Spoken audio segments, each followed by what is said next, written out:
Hello and welcome to Exposure TV. Today we are continuing our discussion with Professor Alexandr Dugin.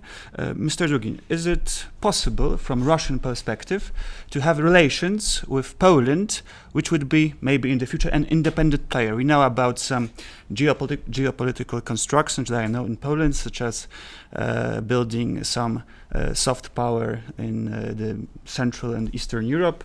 We know intermarine conception, we know Viceguard group.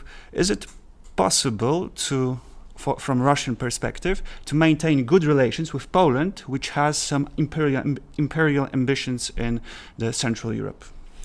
So, yes, my answer is yes, and I'm going to explain why.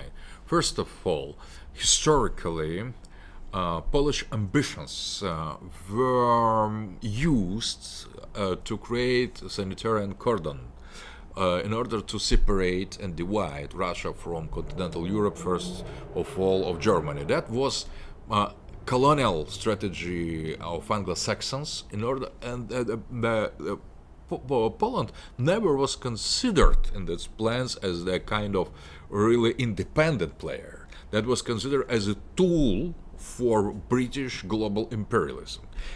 In the condition of this classical geopolitical fight between sea power and land power. So this intermarium concept, it is pure Atlanticist geopolitical idea of this bipolar version of geopolitics. But if we could not continue anymore this kind of analysis that still exists, but it belongs already to the past. It is a kind of inertia of the past, the shadow of the past. So, in present situation, there is the shift from unipolarity, that was so-called unipolar moment established after the fall of the Soviet Union, and that was the kind of victory of the sea power, global victory. And that is globalism. Globalism, it is the victory of, geopolitically interpreted, globalism is the victory of the sea power. And that concept, the intermarium idea and sanitarian cordon was the secondary level tool of continuation of the same sea power strategy in order to make more and more pressure over Russia and not let Russia to join Germany and Europe in present situation through energetical pipelines, gasoline and so on. And that was a kind of small part of this Atlanticist strategy. But we're living in the shift, in the moment of the shift, from unipolarity to the multipolarity, where Russia is not the only one opposite player. So there is not, if there is one sea power, still ones, Anglo-Saxon with, for example, European Union, Soros, Rothschild, Bernard-Henri Lévy, and that is the one power, sea power. But again, this sea power is not only one heartland, not only one land power, as Russia, as that was the case, but distributed heartlands. That is very important. So, for example, now China could not be considered a kind of neutral space between sea power and land power because it is too powerful.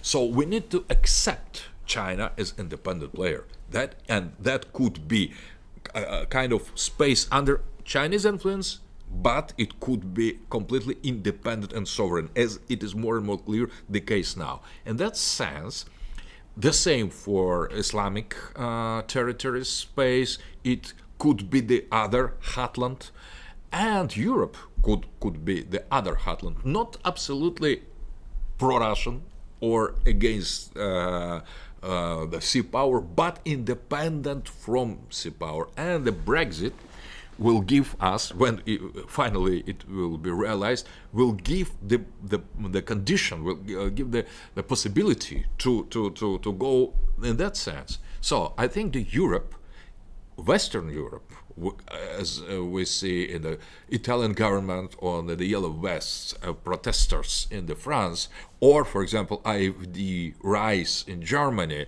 So the Europe could be more and more, could become more and more independent, and the pole on itself in such situation of multipolarity with Russia, China, Islamic world, independent Europe, and Anglo-Saxon world as one of the different poles, not only one pole. So there will be distributed heartland, and United States, Trump's United States, could be the other heartland, that we American heartland, not interventionist, so much more limited, but great in some way.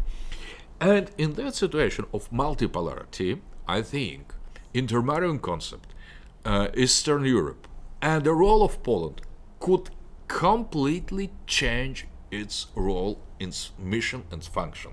So I think that unification kind of Eastern Europe in present situation could be not a kind of opposite power against Western Europe and Russia, as was the case in the bipolar geopolitics, but special civilizational field, Slavic Orthodox, partly Slavic, partly Orthodox, or Hungarian, partly Eurasian, because the regions of Hungarians were Turanians. So Visegrad group, or intermarrying concept, in that sense, could be completely new challenge, historical role, independent from Western Europe, from Russia, but first of all independent from sea power.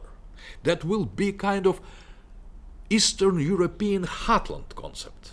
And that heartland, according to Carl Schmitt, that is not only geographical, it is well cultural, civilizational identity. So conservative, first of all. Conservative, but in very special way. Not conservative in the Russian way, or conservative in German and French way. Conservative in the Eastern Europe way. So that could be established identity, conservative, yes, but different and particular, comparing with what we have to the east or what we have to the west. But that should be created, this project should be promoted by completely independent, identitarian Eastern European elites, not by liberal pro-Atlanticist clowns as now. And I think that Poland is now in the process to understand that European identity doesn't satisfy the demands of Polish culture, Polish society. The European Union gives some economical help, aid, but at the same time it destroys Catholic Polish identity totally. You could be rich, but you will be not anymore Polish. You will be invited by the immigrants. Your family will be destroyed. Your identity will be exchanged and replaced by artificial intellectuals and cyborgs, and you could kind of exchange your Polish identity, Polish dream, Polish dream of power and of independence, of greatness. The Christ of Europe was called Poland in the past, and this dream to be Christ of Europe will be replaced, exchanged for a kind of pseudo society, post-Polish society with no place for Polish identity.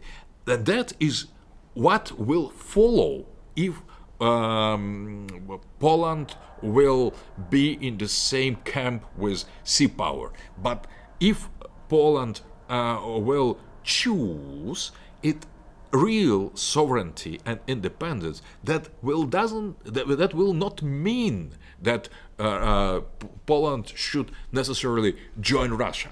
Not at all. There is the other solution.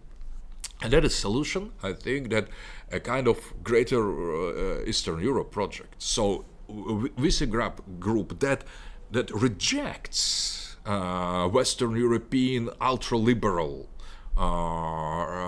recipes and suggestions and norms, defends very particular Eastern European identity, much more conservative, much more natural, with no migrants or less migrants, more with stronger identity, with stronger cultural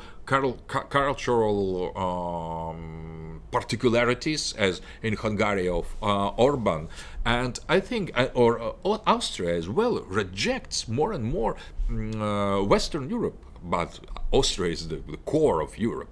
So I think this conservative Europe can be Eastern Europe could be created with Poland. Without Poland, it is impossible. Poland could be, I think, could affirm and finally fulfill its mission to be the most important power behind this project. So that is precisely the Christ of Europe, not to be less unconditionally under our influence, neither unconditionally under sea power influence, nor under influence of the Western Europe. So, but with Hungarian society, with maybe some kind Austrian or Romanian society, Bulgarian society, Serbian society, you have some much more common features.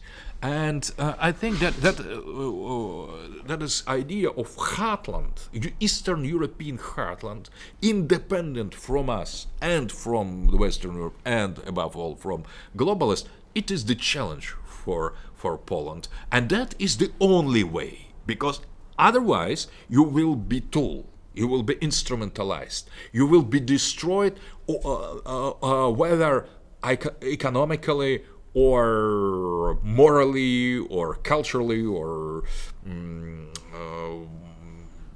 socially. So the only way to affirm Polish mission is not to be tool in the hands of the sea power against land power, to be used against Russia. You've tried, that is not the case. But in order to restore independence, sovereignty, and identity, independence from all possible bigger players around, you can rethink your role as intermediary, not against Russia, a kind of bridge, but independent and self-sufficient, a kind of autarkic Eastern Europe. But that is, I think that is the way to the multipolarity, because it is not restoration of bipolarity. That is creation of multipolarity we are living in. That is the best and most important definition of present shift, transition from unipolar world to multipolar world, and the Poland should find her own place in this multipolarity. It's not so easy. It is not digital, zero or one problem. You should. That is the complex challenge, and it demands complex solution and answer.